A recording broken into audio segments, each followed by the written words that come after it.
Our takeaway should be my worldview of how I came into this world will dictate how I live in this world and my hope or despair for the future. It will dictate how I value my fellow man, how I value other races, how I value my own self. Genesis gives us a dignified beginning, a glorious beginning with a great purpose. God says,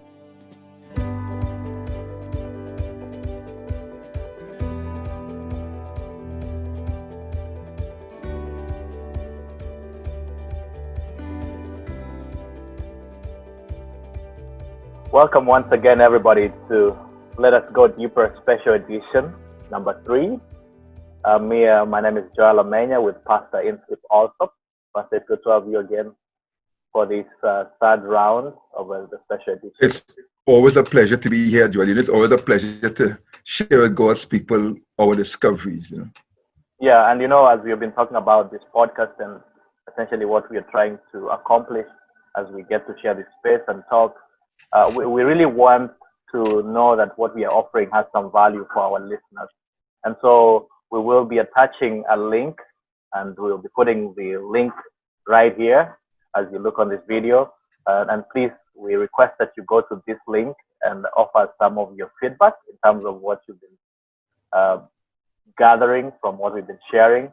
And in the link, you can also send some of the questions you have about the material we have shared in the last 3 episodes of this special edition series. And we look forward to hearing from you. We're excited to know what you may want us to tackle and what maybe needs more clarification as we have worked through it. And me and myself and Pastor will be in our next session looking forward to answering some of those questions we will get. And also, Pastor, maybe even as we do this, it will be great to have some of our listeners join us at some point to do an actual live conversation with some of our listeners. Yes, I think that would be great to really hear from you, our listeners, what you think, what you feel, what you would like from us. And also, please include your comments on YouTube especially. Right. So that others could get into the conversation. I get some very great comments and sometimes questions individually, but we'd like you to put it on YouTube as much as possible. We want to keep this conversation going. And so we invite you to place your comments after this video, especially if it has impacted your life. Yeah, and right now YouTube is making it very easy to make your comments. You just need to look right under this video and you will immediately notice the comment section, and you can always plug in your 1 or 2 lines of comments. That will really go a long way in sending a message to us that what we are doing has value for you and it's meaningful and that we should keep going. So thank you so much again for doing that. We look forward to hearing from you. Yeah, so Pastor, let's dig in here. I think this is maybe wrapping up this conversation we've been doing for the last 3 weeks, which is really covering the bigger ideas, the large ideas behind our spirituality, ideas dealing with what is the Bible, what validates the contents of Scripture, and coming around to even talk about creation now in this episode. So as we start out, Pastor, one thing that has been in my mind as I thought about our conversation today is, for many of us, we find ourselves in the world never really having a sense of how we got here, but we are here. And rarely do we question where we came from, leave alone where everybody came from and where the world started, and even where we are going and, what that looks like. For many of us, we just live through life for the season we are here, and that serves its purpose. I want to disagree with you here, Joel, because I think everybody asks at some point in his life those important questions, Right. How did we get here? Why am I here? What is my purpose in life? Am I accountable to someone else? Is there any life after death? These are questions that everyone at some point asks. Every time you go to a funeral and see a loved one who has departed, when you see a baby come into the world. So I would like to disagree that some people are just living, well, I don't care, I don't know. In fact, most of us come into this world already with a worldview, with a cosmology. By cosmology, we mean that science of the beginnings of things, like the universe. If you're a Christian, you would have come in hearing, God made me. If you're Muslim, you hear Allah. If you're Hindu, it will be Krishna and Vishnu.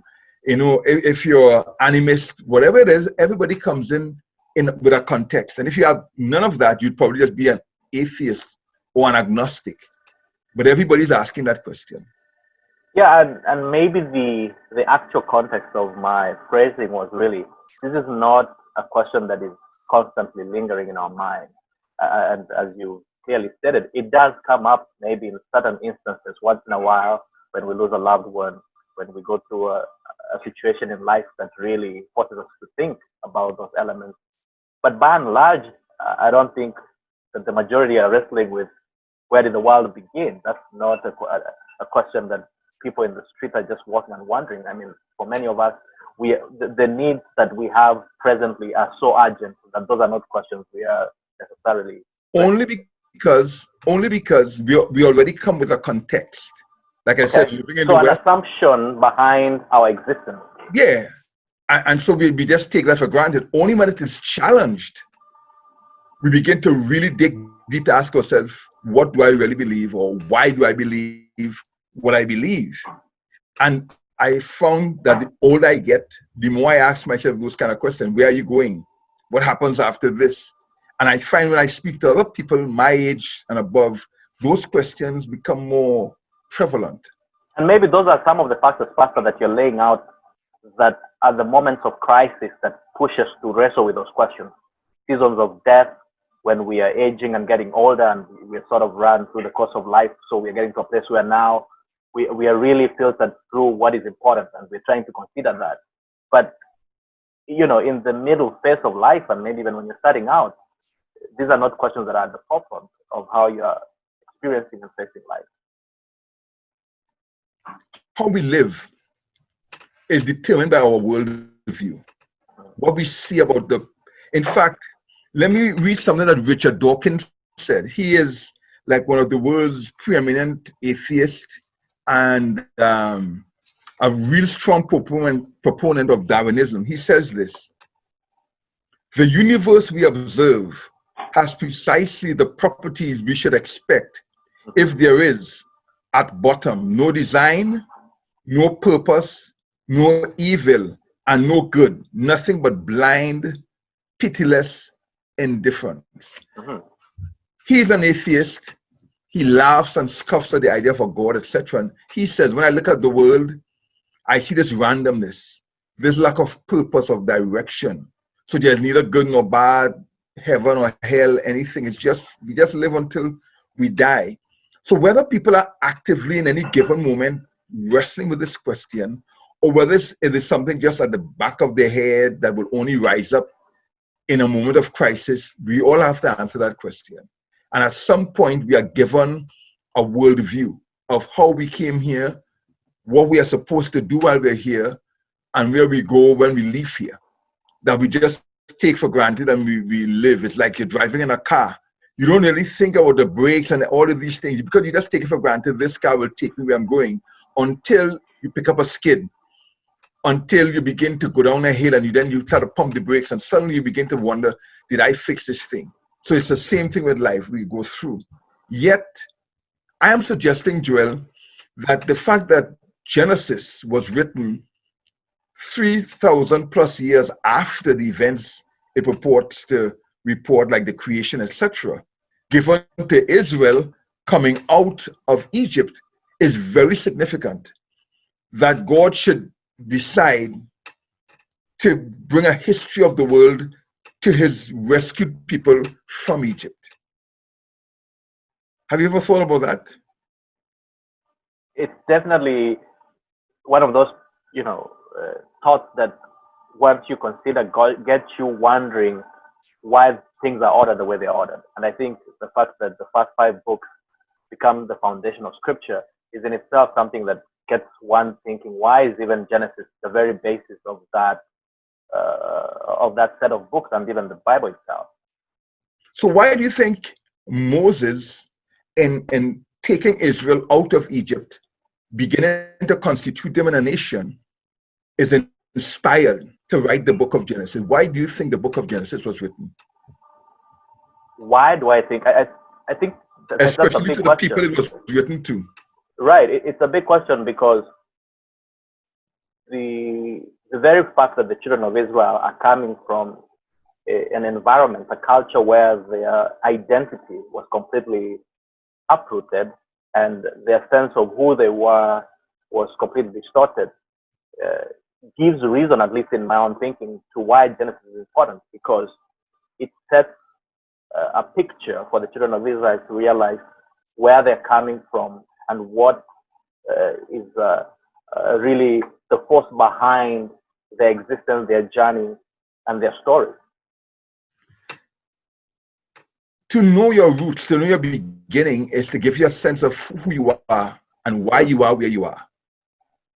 Israel has lived for 400 years under Egyptian influence. They would have learned of the sun god Ra. They would have learned of all these Egyptian gods. The Nile was worshipped. Animals were worshipped. So many gods. In fact, in the ancient world, there was a strong, I'm sorry to put it, creation narrative, but it was a creation narrative that said the gods created man to help them do their work. The gods created man so that man could serve the gods. The gods didn't really love man. That is why the sacrifices and the big temples to honor their gods, to gain the favor of the gods. They're coming out of that pluralistic, polytheistic context. And God is saying, I want you to be my special people, so that through you, the world will know about this great creator God. Through you, the world will come to understand their real beginning and their destiny. So Genesis is written, yeah, and maybe give them that grounding, that sense of who we are and right. our purpose here. Yeah, and there's a point there that you make that I just want to reemphasize and clarify that it's exactly how I understand it. The idea that the children of Israel, as they were in Egypt, were exposed to a whole range of other gods whose relationship with man or their subject was really at odds with how the God of Israel himself relates with them. They were exposed to gods who created a hierarchy and a system that was oppressive and that sort of tolerated the kind of pain and struggle and suffering that they were going through. In fact, almost every pagan religion, man has to appease his God, be in good favor with his God, do things for his God to honor him and respect him and receive him, right? This is the mentality. So God is saying, I want you to know your creation was not an afterthought. It wasn't the result of negligence as some of the old creation narratives in the old civilizations that Moses would have heard of in Egypt, that Abraham would have heard of, that was so prevalent back then. Everybody had a God. And there are many creation stories. In fact, I would like to suggest, Joel, that the very fact that practically every ancient society had some sort of creation narrative is indicative that there has to be some sort of truth in it. To me, that tends to validate Genesis in the sense that all these different nations had creation narrative, which would suggest there was a common story that got corrupted as people separated and moved away from each other, and as the ages went on. That makes sense? That this creation story got corrupted. God is seeking out to bring clarity, to get rid of the fake news, so to speak, and give the reality of how mankind came, the glorious, elevated purpose for which man was created. So I find it interesting also, Joel, that the Sabbath is mentioned at creation, and the very first commandment that Israel was given was the Sabbath. You ever thought about that connection, that the very first commandment that God required of Israel coming out of Egypt, becoming a nation of their own, is the Sabbath? The Sabbath was made for I've man. definitely considered that, Pastor. It's one of those, I think, realities about that creation story that stick out, that God institutes this very almost radical rule into the lives of the children of Israel, who were oppressed and who were constantly working and relentlessly having to produce something for the system, for their taskmaster. So I would like to suggest it goes even beyond that. Again, remember, we are talking about a religion, a mindset that says, I have to work for my God. God takes Israel out of Egypt, and the very first commandment he gives them is, you take it easy. You rest. I am providing for you. This God that has called you out of Egypt has called you out not to burden you anymore, not to put more burdens on you, but to ease your burden. So you rest. Take it easy. Every day, go and get your food. Know I'm taking care of you.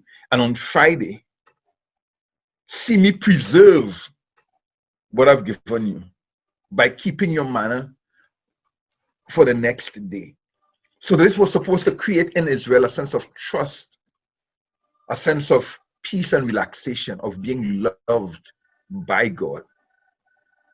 Unfortunately, we know that it didn't really take hold in them. But even as we look at it today, from our perspective, we are challenged to come to that place of trust, of confidence, of peace, and that sense that God is our provider. He will preserve us. He will preserve our bread and water. He will take care of us, especially in this world right now that we're in the midst of COVID and people have lost their jobs, their businesses that are closing down. People are asking themselves, what will happen? Where is this economy going? In this environment especially, the Sabbath truth that the Sabbath was made for man, I think becomes even more significant. God is the plan maker. He planned this whole creation and did a perfect job. He is the sustainer. He sustains the creation and he promises to sustain his children. He is the provider. He provided for Israel. He promises to provide for us. He's our problem solver even. I think now more than ever, the principle of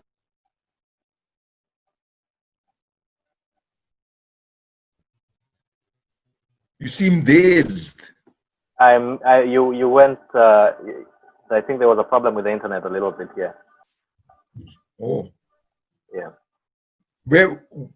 Where did I lose you? So you're making the point that the children of Israel now, that the fact that God put Sabbath at the center was really subverting whatever systems of oppression they had been experiencing in Egypt. Yes. And I was also saying that the Sabbath was made for man. And in today's context, it becomes even more significant and very significant, especially in this uncertainty in which we are living even as we speak. This COVID has caused businesses to to close down. People have lost their jobs. The economy is tanking and people are asking themselves, what will happen after this is ended? I went into Walmart and I've never seen empty shelves in any store in this country, and I'm seeing Walmart with empty shelves. In this kind of environment, the Sabbath should take on a new significance for you and for me. God will provide. Yeah. Pastor, help us connect, because even as you bring in the Sabbath, how does it connect with the value of the creation story for us? What is the connection here that you're trying to help us get between the Sabbath, the rest that God is calling us to, with the fact that he created us and is the one who started the process? Why is there that important connection? I thought I sort of established that when I spoke about what it was to mean to Israel. And that by extension, what it should mean to us. That the God who planned this creation and took everything into consideration and did a great job is the God who is planning our life even today and has plans for this world still. The God who sustains the creation from the since he called it into existence is the one who continues to sustain that creation.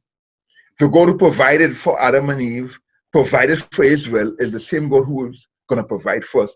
That is why I'm saying the connection is that the Sabbath was meant to be a gift of assurance, just as the rainbow would be for Noah, that the earth will never again be destroyed by a flood.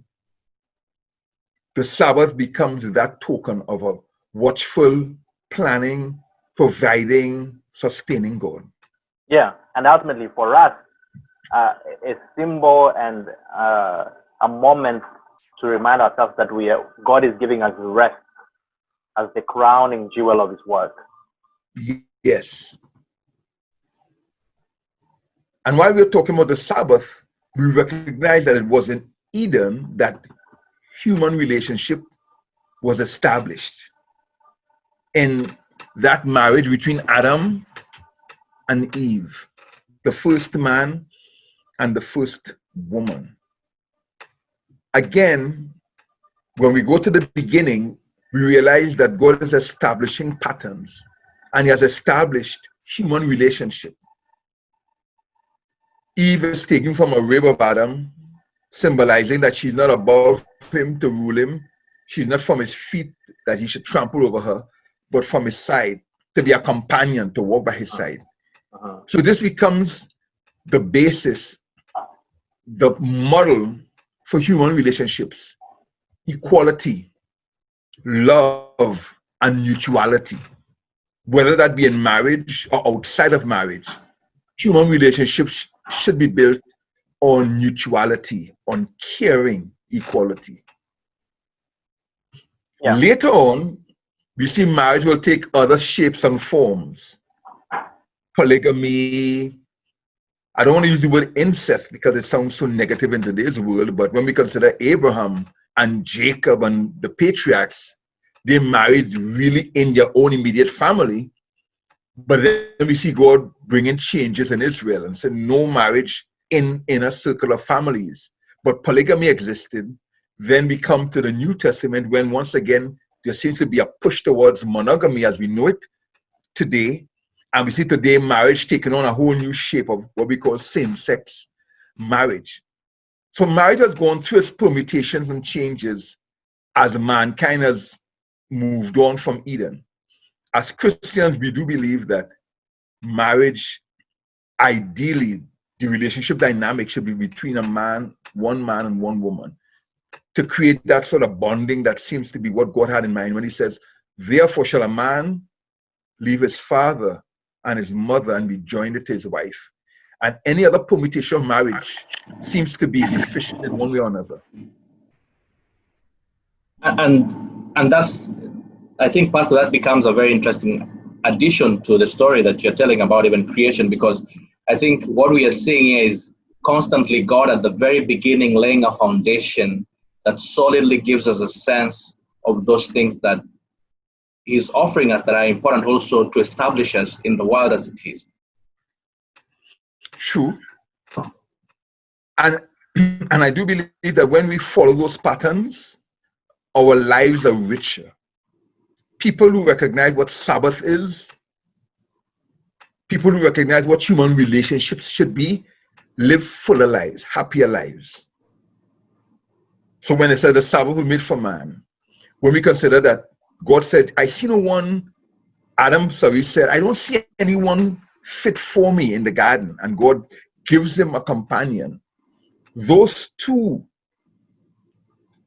institutions, one having to do with God, the Sabbath, our vertical relationship, one having to do with marriage and human companionship, are the pillars upon which a healthy society is built and a happy life is built.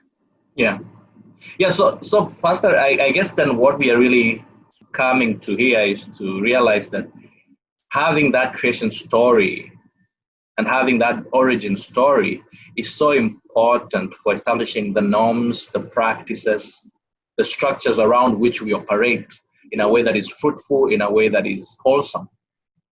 I would say so, because by the same token that Israel should have been a nation whose laws should have been so harmonious, should have created such good community living that other nations would be attracted to Israel, in the same way that so-called Christian countries seem to attract more people, seem to have greater prosperity and a healthier lifestyle, and seem to have, in general, happier people. I'm using inverted commas because we know it doesn't always work that way. And there really isn't a Christian nation per se.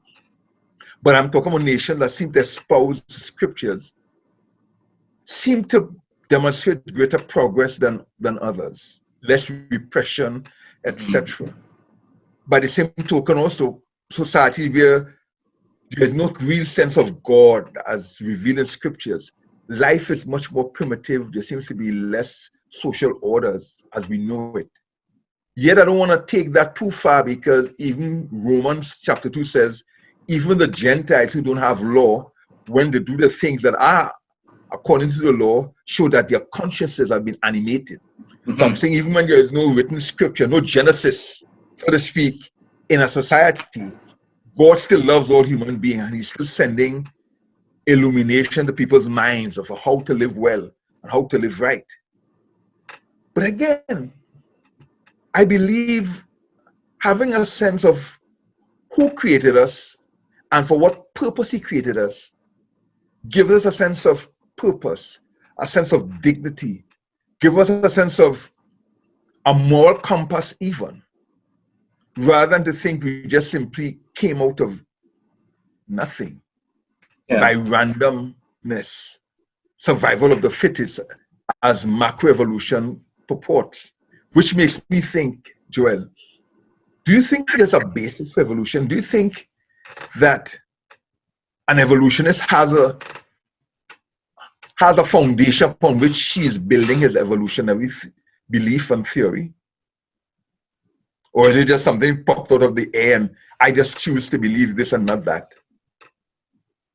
I wouldn't say it's popped out, it's just pulled out of the air. I think there is considerable work that the likes of Darwin put into just trying to understand the nature of the nature of the world, the nature of creation, the nature of, and now I use creation, but just the nature of species. And so it's using a human mindset, a scientific mindset, to try to understand and appreciate what is the journey, what is the story behind how the world exists. And so it's definitely an angle that is challenging for many of us believers, but I don't think it's necessarily an angle that has just been imagined necessarily out of guesswork, but it's a wrestling with a different set of facts, if we could put it that way. Explain to me a different set of facts. You seem to be taking a long time to say what you want to say. Is there a basis for evolution, for even somebody coming up with? Yes, there is a basis. And you can just say that, yes? And I guess for me, it's because I don't want to say that to mean that now that becomes this, counterpoint to what we have been saying about the creation story, but essentially that it's a process in whose own merits one can see value. That doesn't necessarily mean by appreciating it, you're undermining the creation story that we've been talking about. We weren't going to do that at all, but we were trying to establish the fact that Darwin didn't sit down in a corner and say, what should I think about? He observed phenomena in nature. These finches in the Galapagos Islands, he noticed that they were the same finches from the mainland, but yet their bills were different. And depending on which island he was on, he saw that their bill was different to adapt to their environment. He noticed that the different sea creatures seem to have different characteristics depending on where they were. And he says, this is strange. Of course, he had some background. There were others before him who had been toying with this idea of evolution, of maybe things are not as straightforward as we think. But in his 5-year journey on the Beagle, he came away really wrestling with what he was seeing and trying to see how it meshed with what the church was teaching. Eventually said, maybe God did start the whole process, but somewhere along the line, it just went on its own and developed on the origin of the species. I guess what I'm saying is, when scientists look at nature, they see phenomena that tell them there has been change a long time. They call it macroevolution, moving from one species to another. We believe in microevolution as Christian, but within species. The fact that we have different races is microevolution, because God didn't create all the different races that we have today. The fact that we have different kinds of dogs, different kind of trees, that we could put two trees together and get a whole new different kind of fruit, show that within our species, within nature, God created adaptability. I like to call it adaptability, to change according to your environment. Darwin says, yes, I agree with that, but takes it to the next level, evolutionists to the next level, that says species don't only change within their species to adapt as a species, but went from a lower life form to a higher life form. As how I should put it, weak traits, defective traits were cast aside, and the weaker species died out to leave a more robust, a more robust species, who now is still striving to become better and bigger until we came to man. So man is like the top of the evolutionary ladder. In creation, we are the top of the creation ladder, but in evolution, we are at the top of that ladder. And I think it would be fair and honest for Christians to acknowledge that there is in nature evidences of change, great changes. So when a Christian or creationist looks at the geologic table, let's say, or looks at a fossil, and when an atheist or an evolutionist looks at that same fossil or looks at the geologic table, they're both looking at the same evidence, but coming from different worldviews, different cosmologies. One that says life started randomly with a big bang, spontaneously, and it's just moving along aimlessly. One that says there was a creator who intentionally set about to create what we see today. It's the same evidence, but interpreted from different perspectives. Differently, yes. And maybe to clarify what you're saying, Pastor, because I don't think you're saying that altogether Darwin's work in its full sense becomes another system that we have to co-opt into our faith, but you're saying that there are parts of it that are true to even what we believe within our own creation story. So much so that a new form of evolution took place called theistic evolution. This is where believers like you and me, who accept scripture, who accept Jesus Christ, who accept there's a great and loving God above, usually scientists grappling with what they're seeing in nature, come to this place of marrying the two, what I call two opposing systems, actually, in my mind, but in their mind, it isn't so. So we come up with theistic evolution. God started the process and, chipped in along the way, but the process itself was guided by survival of the fittest, where random mutation even. Yeah, and so for a believer, how should we appreciate those things? Because even as you have laid them out, I'm sure there are many believers who will be wondering, are we saying that now that, we should give Darwin some space within our faith? How should we reconcile those two accounts in a way that meaningfully helps us make sense of both without getting lost? While I'm not saying we need to give space for Darwin within our faith, I am simply saying that we cannot disregard, discount Darwinism as some wacky, irresponsible, unbased theory that has no basis in evidence. Because ultimately the case that gets made, Pastor, is that Darwin is you know, intentionally or artfully trying to undermine the creation story in his work, that was his motivation. I don't believe Darwin set out deliberately to undermine the Christian story. In fact, Darwin was supposed to be a theologian. Actually, his dream was, or at least his parents had already set him up to go study theology. So we are talking about someone who grappled in theology and had that sort of direction in his life at one point in time. But his discovery led him down a different road. And the fact that today, almost every scientist embraces Darwinism should cause us Christians to ask ourselves the question, why?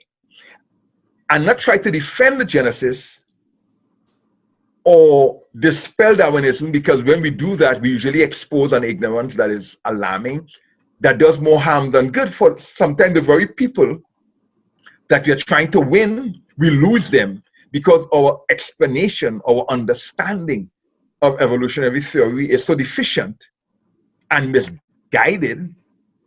Honest seekers for truth are turned away. And a literary story versus a scientific inquiry, they offer a very different set of, you could say, series of facts, in a sense, right? The degree to which Darwin is doing his inquiry and what he's trying to answer, and the degree to which Scripture is speaking to the big ideas of creation and how God went about it, are not necessarily on the same spectrum. They're not measuring the same thing. Explain that when you say they're not measuring the same thing. The creation story, as it is written, it's really speaking to identity formation, as we spoke about, is structures that underlay our society and how we operate within them, you know, relationships and why that is important, purpose. When Darwin is doing his inquiry, those are not the questions he's trying to address. He's not trying to establish purpose and a structure, societal structure for man, you know, or even these other sense of identity for people. Or morality. Or morality. That's or not spirituality. Yeah. No. He's simply saying, how did life come here? How did life preserve itself and become man? And in his worldview, in the atheist or the evolutionary worldview, it is all random. Survival, and that's where the fittest is the way to put it, you know? It's really where then the discussion, I think, now becomes. Is what Darwin says. Come again, Pastor. No, I said Darwin calls it natural selection. Right. Meaning every species, every organism chooses those traits that will best help it to survive and thrive. Yeah. And any trait that is useless, it tends to get rid of it, because after all, why do I want to be saddled with defective genes, with defective traits that don't help me to survive and thrive? So it's all random, whatever happens, and it's all about survival, right? Which means there's a lot of death, a lot of dying, a lot of changing for each new step along this ladder. For us, it's like God created species. He created them and set them on the earth, fully developed, with the purpose to live harmoniously, that they will survive and live well, that man will now be over it all. So we are both looking at the same evidence. But and even then, as we share that, Pastor, we are looking also at different worlds, because Darwin is analyzing a broken world, while the story that is set out in Genesis is a perfect world. Right. Yes, that is true. That is true. And I think we need to account for that the world that we are examining today is a broken world that doesn't resemble that which God created. Like I told someone once, when God called forth Adam, he was already an adult. Let's say maybe 30 years old, using an age group that would be understandable, an adult. So if you look at Adam, you would see an adult, but he had actually only been created a few hours, if you're still with me on that. So if you look at him, his bone structure, everything is that of an adult that has lived many years, yet he had only been existing for a few hours. So sometimes I suspect when evolutionists date organisms and date rocks and fossils, etc., they are using our present broken system and how things are now and not how it was back then. And that may be one of the reasons why some fossils and some things seem to show so much age, contrary to what Genesis implies of the age of the earth. And so there's that jarring, that what should I call it? That the words escape, but we hear this from Genesis, but we see this in a fossil, in a rock, and we say, well, this is so many years, but Genesis says it should only be about 6,000 years, so how could this be 1,000,000 years or whatever have you? I'm suggesting it because we are using today's broken world and not taking into account the perfect world that God created with fully grown trees and animals and human beings. Yeah. And then, Pastor, help us then appreciate the danger of that extra leap that Darwin does by saying it all started out of some random act, and who knows where it's going to end. What is the danger there for us as believers to maybe even pick on that story? The danger is that this planet will just go on until it dies. Life will die on it, maybe a new ice age, or the human population becomes so great that we destroy all the Earth's resources. So now we have to look for another planet, and only the rich and the powerful will get a chance to go to this other planet and find and colonize it, while the rest of us remain here and tear each other apart trying to survive. Or maybe an atomic war would destroy life on this earth. In other words, or the sun will one day and they say the sun is dying. It'll take a few years, millions of years, they said, but the sun will just one day die and life on this earth will become uninhabitable in this solar system. So it's a very hopeless, fatalistic worldview. It is one that says, live because tomorrow you die and that's it. It's nihilism, really, in a nutshell. Yes. And that's the danger, because again, going to really what we have established here, the beauty and the power of the creation story as offered through scripture is that it's giving us a sense of identity, a sense of structure, a sense of purpose that underlays much more than just empirically understanding the evolution of the world, the material world, even to say. But Christians also are in danger, because by the same token, many Christians take an opposing view. Everything is about heaven and the world to come, so they don't live their best life here and now. They don't care for the planet. This world's going to be ended anyway. Jesus will come and change everything, so why should I care? So the opposing viewpoint also has its danger, that as Christians, we could be so focused on living for God and living for the world to come, we forget to live for our fellow man as well, to love and to do our best to make this world as good as it could be. So we may have a situation as with George Floyd or Arbery in February and think, anyway, signs of the time, man will be wicked, so what can I do? Jesus is coming just now, and not seek to do anything. Not make our voices heard in the community and the processes of our world that will help justice to reign. So there's danger on both sides as well. And so you're saying the indifference to what the world is as it is today in itself may be us undermining our very own creation story. Yes. And then the creation story in itself instills value on the human being, and it gives him reason on the earth. Yes, and reason for us to be intentional about managing it and managing that human life. And if we look at Jesus' own statements in Matthew 25, I was hungry, you didn't feed me, I was naked, and you didn't clothe me. People ask, well, how did it happen? We would never see you, Jesus, and not. He said, yeah, but you ignored the least of these, my brothers. So we Christians need to also recognize that believing in our eternal destiny and our purpose part of that is to do what you just said, value life and the earth, because they all came from the Creator's hand with a glorious purpose as well for all human beings and for the earth.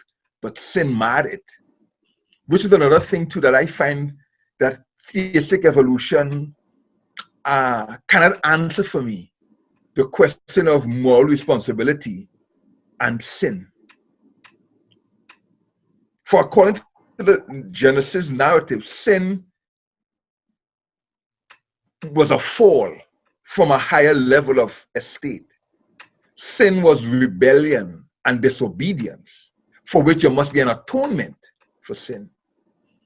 But the evolutionary narrative says, no, we are just surviving and moving up the ladder and seeking our best to survive in a world that God just pushed out there, and we have to do our best to survive in it. So where does sin come? How do you tell me about sin? What am I supposed to atone for if I'm just simply surviving in the harshness of a world in which only the best traits exist and will move on, survival of the fittest? And that is one of the great questions that I've not heard satisfactorily answered by theistic evolutionists. Where does atonement fit in sin and the cross in a world that's getting better rather than worse? And I think that's an important that bears repeating, Pastor, because unless we are always reflecting on the qualitative and quantitative effect of sin in the world, we cannot appreciate the world as God created it and how perfect it was and what it was meant to be for us. And for many of us, because we are normalized into this reality, it's much more easy to accept this than to even imagine that there could be a higher and more qualitative form of life that God had initially offered us. And so I think it must be, look at this whole issue of Genesis, the story of beginnings. Our takeaway should be my worldview of how I came into this world will dictate how I live in this world, and my hope or despair for the future. It will dictate how I value my fellow man, how I value other races, how I value my own self. Genesis gives us a dignified beginning, a glorious beginning with a great purpose. God says, rule over the earth, be my stewards, subdue the earth in a perfect environment. Sin and disobedience destroyed that. In the garden, God gave the Sabbath. He says, look at how I worked and I rested from my labors. In satisfaction of what is done, I invite you to enter into this state of a complete work. And we see the same thing happening with Israel. Enjoy, I just brought you out of Egypt. I did it. I brought you over the Red Sea. I'm feeding you. Relax, rest, enjoy what I have for you. Genesis tells me that relationship is important. That Adam wasn't clawing his way trying to move up the ladder and so he's willing to destroy Eve. No, he sees as a companion, someone to love, someone who is his equal. There is mutuality. And so God establishes human relationships that we should live in community, mutuality, equality, and caring. And that all comes from that original creation story. That's really the basis, the foundation for all these ideals of how we should exist in a way that is meaningful. Yes. And when Paul says that God's eternal power and Godhead is seen in nature, or when David says the heavens declare the glory of God and the firmament shows his handiwork, it is saying that when we look at the earth, we see beauty, we see design. We see a world that's being sustained in spite of. We are marveled at what we see. And yet, even as we marvel at what we see in this notebook of nature, we are also despairing by what we see. We see floods and earthquakes, hurricanes. We see death and dying and suffering. And we are confused. How could a world that is so beautiful. A world that produces a rose also produces thorns. How could a world that creates the beauty of a sunset also create the terror of a hurricane? The Genesis story fills in that gap. And it says sin happened, disobedience happened. That changed the panorama of things. And God has been in a constant agenda to redeem and restore that which was lost by rebellion. And that the only way to bring this earth back to any semblance of its beauty and life to come back to that stability and happiness that we all desire is when man once again gets in union with his creator by obedience, by love, by meaningful relationships with each other, marriage and what that symbolizes, and meaningful relationship with God, the Sabbath, and what that symbolizes. Yeah. And so it gives us hope. It gives us an agenda, a pathway to follow for restoration. That is what I see in the Genesis story. Yeah. And it is why God gave it to Moses to give to Israel, so that they now can begin to recognize their value. We're not slaves. We are God's sons and daughters. We are not enemies. We are brothers. We are one. That's why we should love each other. And Israel had many laws of saying, treat your brother well. Treat your brother well. Even the foreigner who comes into Israel, treat him like a brother. Treat him well. But also, remember your God who redeems you. Remember your God who provides for you, who sustains you. And the Sabbath became that great symbol of trust and rest and connection with God. The evolutionary perspective tells me it's all random. And at the end of the day, it's even hopeless. We live, we die, and that's it, you know. I choose the Genesis narrative because it gives me more hopefulness, because I see evidences that tell me this is true. I don't try to defend Genesis, because then we go into waters that are very murky and muddy. But by faith, I accept it. Just as the Bible says, by faith, we understand that the worlds were made by the word of God. Hebrews says that. By faith, we understand. There's no way to prove it. Yeah, but Pastor, maybe even without needing to prove it, having been someone who has maybe subscribed to that story over the course of your life, you can give us a report on how that has worked out. How has it been when you have put those things that Genesis elevates at the position they should be? Has life been a lot easier because of that? Not necessarily easier, but more hopeful. Mm-hmm. Like even in my sickness, there was someone I could turn to. I could pray and I could hope. And that in itself gave comfort. But because I belong to a family of believers, I could get the kind of support and love that my family and I needed. When I travel, and I travel often, it doesn't matter where I go in the world, because I'm a Christian, a believer, because there's another church that believes as I believe. I find immediate family, immediate friends, so to speak. So it has made a difference in my life, in where I was born, where I grew up, where I am today, in my marriage, as a father, as a citizen. It has informed all that I seek to be and all that I am and all that I've done. And it continues to inform how I live and how I hope for the future. Yeah.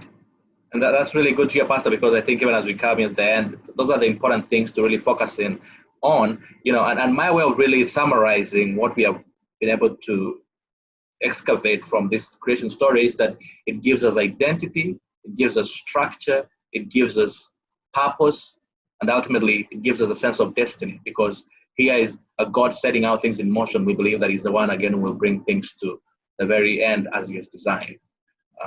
And Pastor, maybe now to wrap it up in a more current way, I think we realize that even in the culture we find ourselves, there's a micro way we can even appreciate that origin story, being that, for example, yourself and I who come from traditions and countries where we are very grounded, we have a lineage, we have a history, we have a culture, and you come into a place like the United States of America, and you realize that there are people in this country who don't have a sense of where they are from, who they are, and how that has affected just their sense of value, their sense of being, their sense of humanity.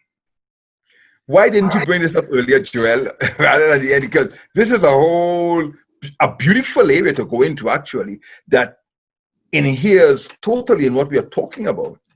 It's just that we're at the end, but I'll quickly say, when you take someone from his homeland, take away his name, his culture, his language, his family. Slaves couldn't have families. They would take a wife from a husband and the children from a mother, uncaring. You destroy the sense of being God's creatures, being sons and daughters of God, their sense of identity, their purpose, their dignity as human beings.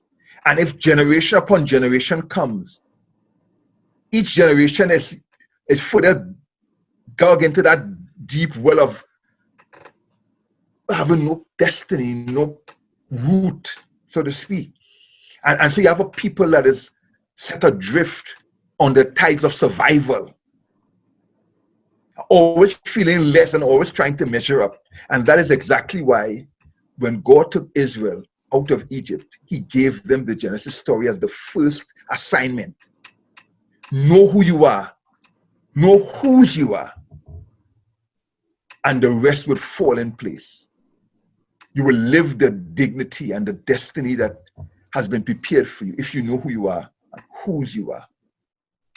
And our people today, here in America, oppressed, discriminated against, need the Genesis story more than ever to remind us who we are, whose we are, where we came from, and the glorious purpose for which we have been placed here. And the oppressors need the Genesis story so that they may honor those made in God's image and likeness just as they are. Thank you.